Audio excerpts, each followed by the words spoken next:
For that reason, the President of Indonesia is focusing on the food security and free nutritious meals for 80 million students and pregnant women as strategic investment.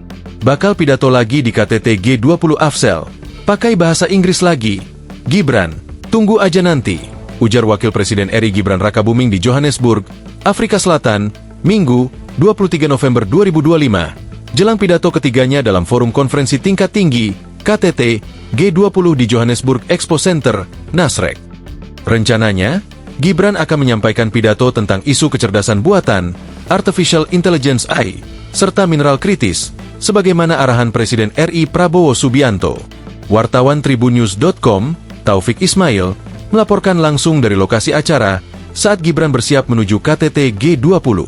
Dari pantauan di lokasi, Gibran tampak mengenakan jas abu-abu lengkap dengan peci hitam ketika berangkat dari tempat bermalam menuju venue sekitar pukul 9.40 waktu setempat atau pukul 14.40 waktu Indonesia Barat.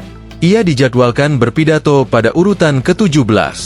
Gibran menegaskan pidato ketiga akan menyinggung tata kelola AI dan pentingnya mineral kritis bagi transisi energi. Ia mengaku tidak ada persiapan khusus, hanya meminta doa agar pidatonya berjalan lancar. Persiapan khusus mohon doanya saja, biar lancar semua ya, pintanya. Selain AI, ia menambahkan akan membahas mineral kritis yang dianggap penting untuk mendukung transisi energi dan pengembangan industri berteknologi tinggi. Sama yang mungkin akan disampaikan soal mineral kritis, ujarnya.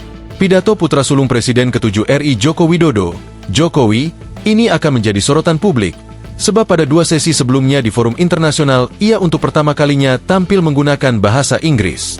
Publik menanti apakah Gibran kembali berpidato dengan bahasa asing.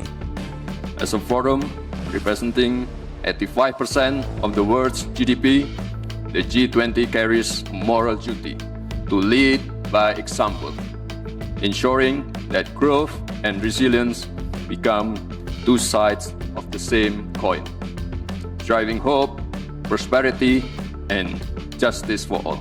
Thank you.